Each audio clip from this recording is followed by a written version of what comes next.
That day we caught about 150 bass, one after the other, all day long out of kayak. Sea bass? No, stripes, off the Montauk, off the. All the guys on the beach, you kind of can't see it. All the guys on the beach were literally about a cast and a half away from where the fish were, and they stand there.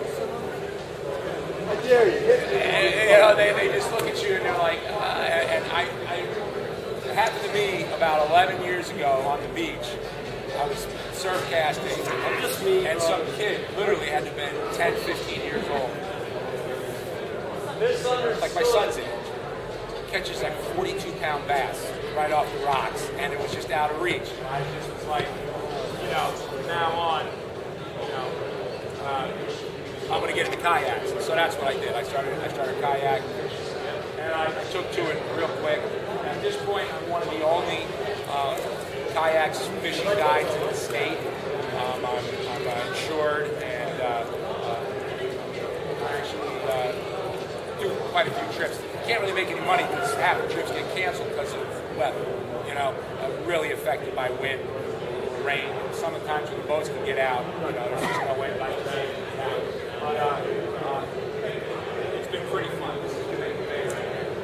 But we're gonna do a couple real quick things. I just make it real personal with you guys. You know, a bunch of different types of kayaks that are out there. We talked about the Hobie. You know, Ocean Kayak is another very big brand.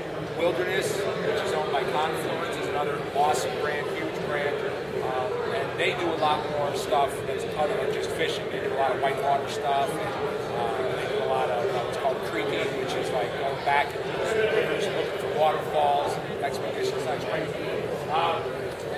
Then there's all these kind of off-brands that you go down to. One thing that you should be aware of the big box kayaks. If you're looking to get into kayak fishing, and you go to Dick's, BJ's, and there's a $299 special. Be very careful because those boats, while you look at them, they may look the same as the other boats. Their hull designs are, generally speaking, pretty general, and they won't track very well, and you'll end up, they're also not very comfortable, not very ergonomic, and you'll end up having, you know, I know a lot of people that when I think they know I'm a kayak fisherman, they go, oh, I got a kayak, it's in my backyard somewhere, I never use it. I can almost say, I bet you bought it at Dick's or at BJ's, and that's the case, you know. So, you spend a couple $100 more. When you're talking about boats here, and slip fees, you know, cost 3 times as much as a kayak. So, I mean, it really, it's nothing. So, just spend an extra couple $100.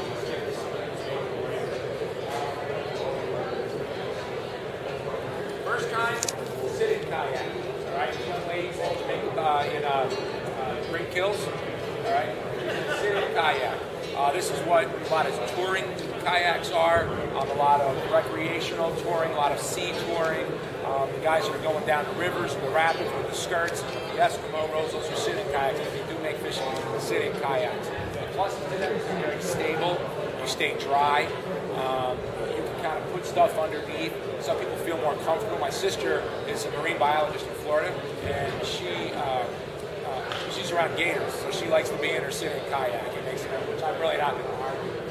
The second kind you see is sit on top kayak, and that's what you see most people fishing out here. Yes, they find out. You can put all kinds of stuff and have it at arm's reach. You can put your tackle behind you. You can put your rod rails down the side. You can put everything and have it right there. What makes them work is they're self-bailing.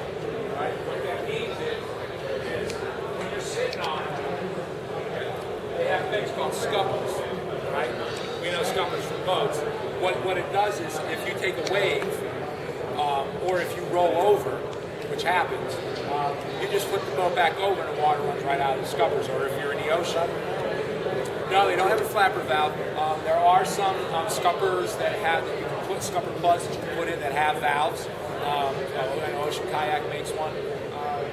But no, if you get a boat that's too small for you, or the weight capacity doesn't match what you're doing, or if you bring a lot of stuff. I had a good friend of mine, a giant guy, and no matter where he went, he brought the kitchen sink. And I'll never forget this day. He sat down in my reception. He got all his stuff in there. He sat down in his boat, and the water shot up into the scuppers 2 feet in the eye. Sat down. This is not going to work. But if you keep your balance right and you don't overload the boat, you don't get any water in the boat. And again, in the ocean, you will take waves. You know, we'll come over. This keeps you completely safe. So they also, many of your sit-in kayaks and your touring kayaks are pretty rounded. And if you start, you don't stop. Where here, you kind of can see a shine on the side of the scuppers. It's secondary stability. So you'll get in it and you'll be like, whoa, at first. Then you'll realize you have to try to actually flip the holes. Usually you'll flip one when you reach back for something and a wave will just hit you all you a little bit, you are unbalanced. You make that mistake once. This is what we were talking about, great paddle versus pedal debate. We were talking about the Hobies. The Hobie system has a pedal truck. So you can sit in it, your hands free, and you pedal, and it propels you forward. And it's a neat little system. I've had them for years. I was on their team for a while. What you'll notice right here, it has to, because you're not paddling in turn, it has to run it. And you constantly have to monitor. If you stop, because of the way these boats are made, if you stop, it'll just spin in circles. And so sometimes people, we were just talking, they think that they can sit in a rip and kind of just hang out and cast up into that rip and just la-di-da-di-da. You can't, because you're constantly, you end up, trying to pat your head and rub your stomach. Yes, well, there's something that I'll get to in a minute, but yeah, you can drop an anchor, but an anchor on a kayak is something you have to be pretty careful. And there's more than one person that's going to pull the anchor up the boat. It flips right over. So, but this is an amazing way to catch fish. This is a fluke blanket. This is one day we were out there. This is mine and one other person's fluke. We just laid them out, and we killed them. But now a paddle boat is not as easy to operate, but you're faster, you're nimbler, you can maneuver better. These things are a bear to turn.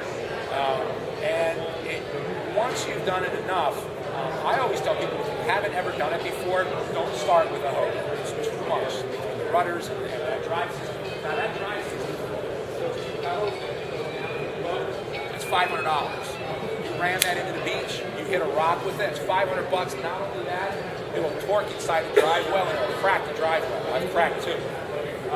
They're great with their warranties, but it's a pain in the butt to re-rig that. Electric kayaks are getting really big. One I didn't put in there, the Ocean Kayak has one now that actually has a drive well, and it has like a Minn Kota motor that drops right down into the drive well. It is unbelievable. I fished with guys in Montauk, where that rip goes. What is that? I mean, that goes 4 knots, 5 knots across that ledge by Turtle Cove, by the lighthouse, zipping around left and right. That's the one. It's a lot of work, but it's heavy. It's got the big, 27, deep cycle battery. It's a pain in the rear end, but once you're out in it, it's pretty awesome. So that's something to talk about. Freedom Hawk. There's a couple new innovations that I didn't add in here. People are constantly trying to stand in a kayak.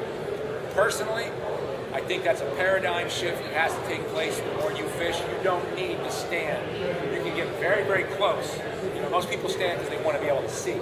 You can get very close to them. Fish don't consider you a problem. I literally bump into fish. They do not care. So you don't have to get these long, perfect